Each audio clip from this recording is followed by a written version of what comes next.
Honorable Nyati.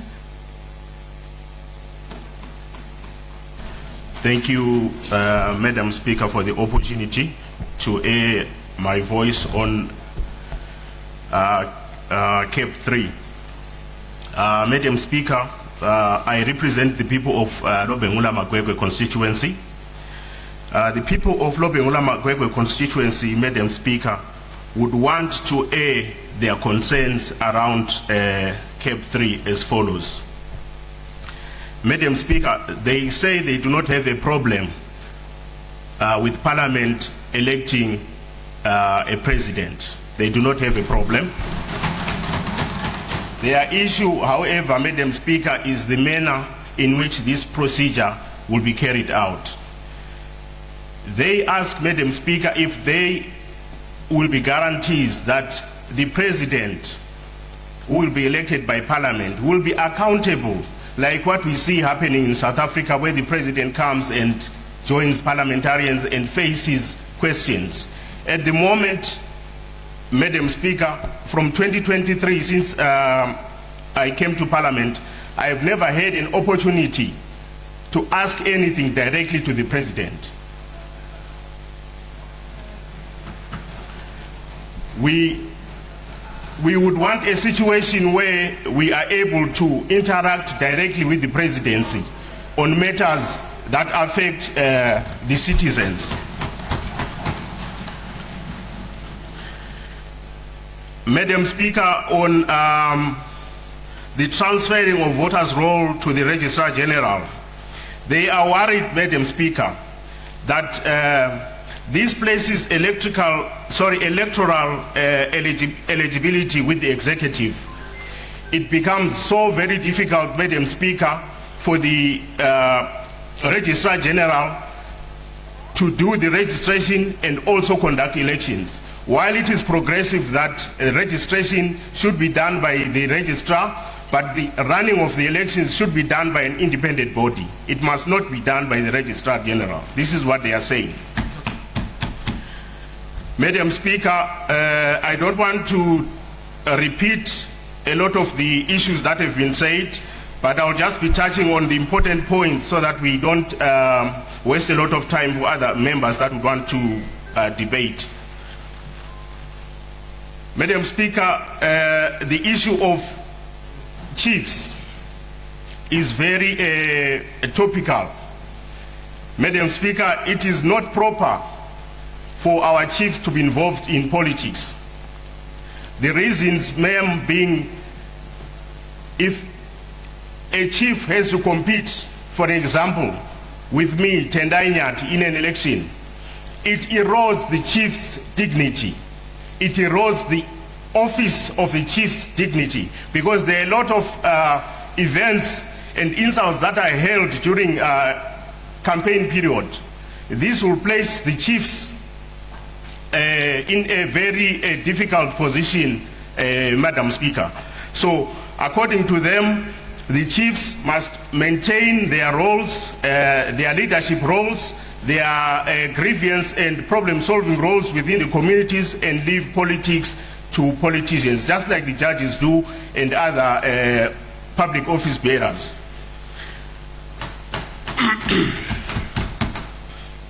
Madam Speaker, let me talk about the Gender Commission. Abolishing Zimbabwe Gender Commission and the National Peace and Reconciliation Commission reduces the independent oversight architecture. We must leave the Gender Commission as it is. We must not want to make any changes to that regard. This is what they've said, Madam Speaker.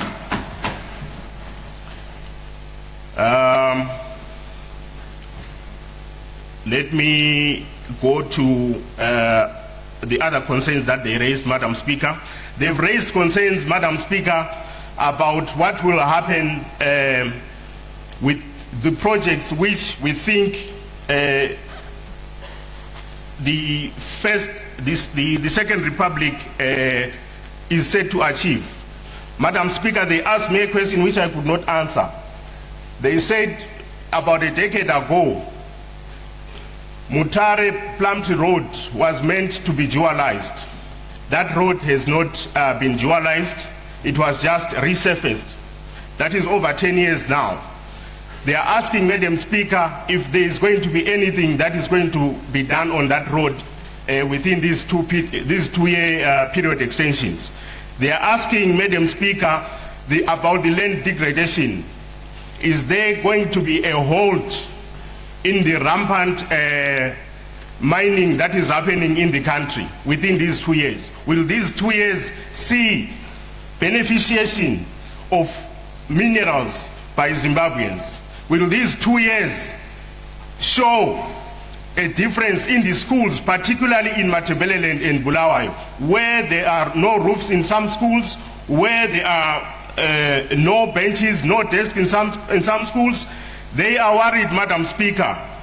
They are very worried that if CAP 3 does not address these problems, then it does not.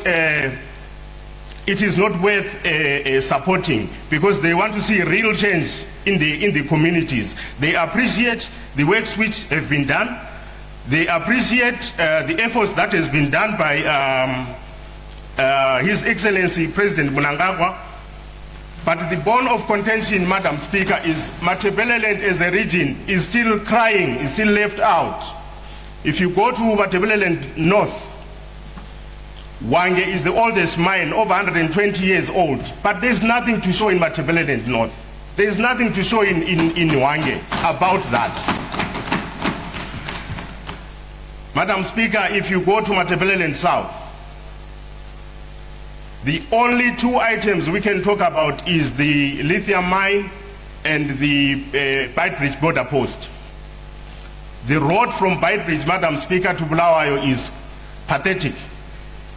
They ask if CAP 3 is going to address this. They ask if CAP 3 is going to rehabilitate the road between Bulawayo and Beitbridge, which is a gateway to Zambia, to DRC, to Malawi, and other countries. Madam Speaker,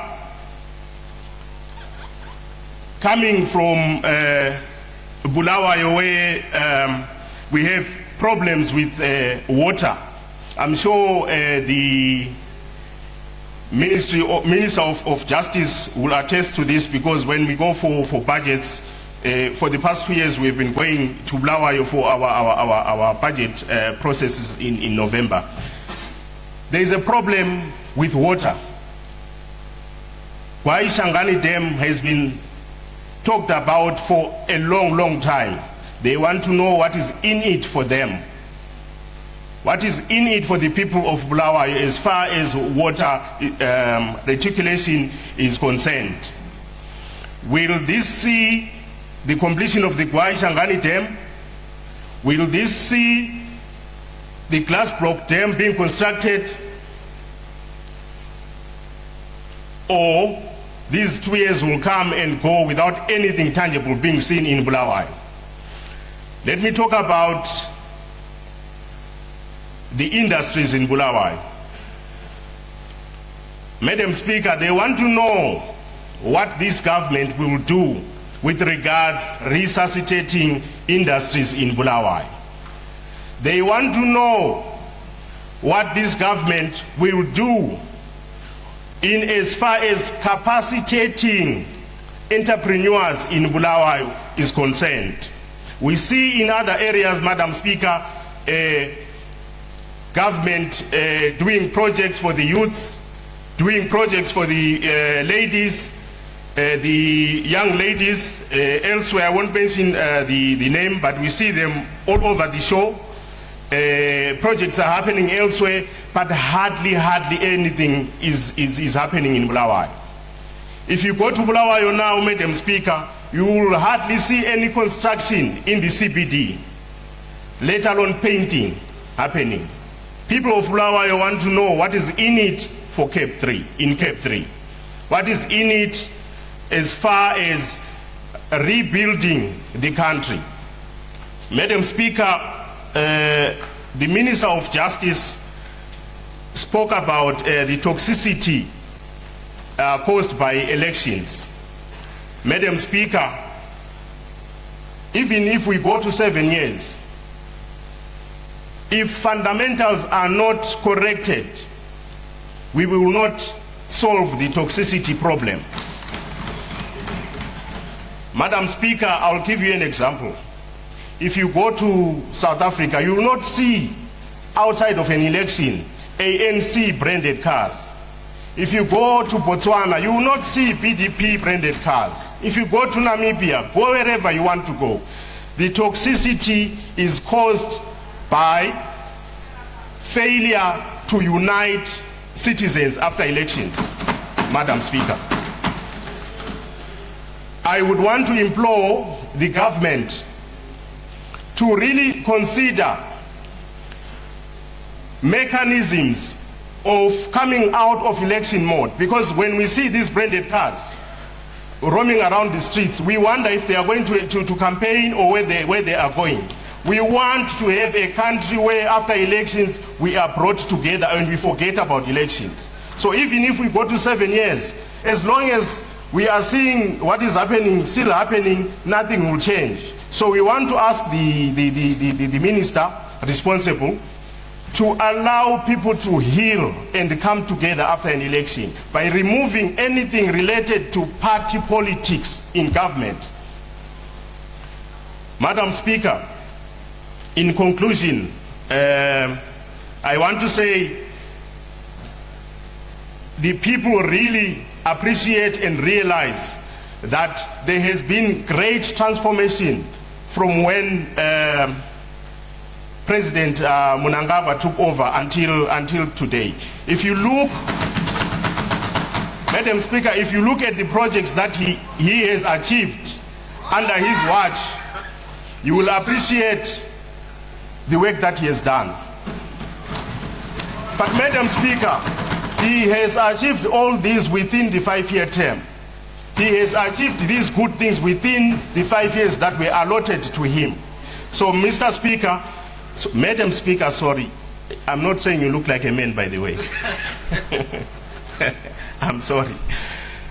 Madam Speaker, people really appreciate, but what we need as a country is the baton of leadership to be passed on. And it must be passed on transparently. It must be passed on smoothly. We don't want a situation where our development is centralized to one party.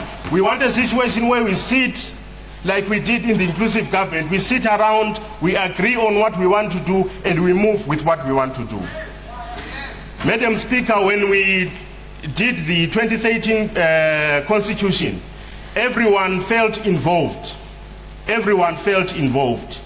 The people of Magwegwe Lobengula Constituency wish to request that they are given an equal ear, an equal voice in the making of this Amendment 3.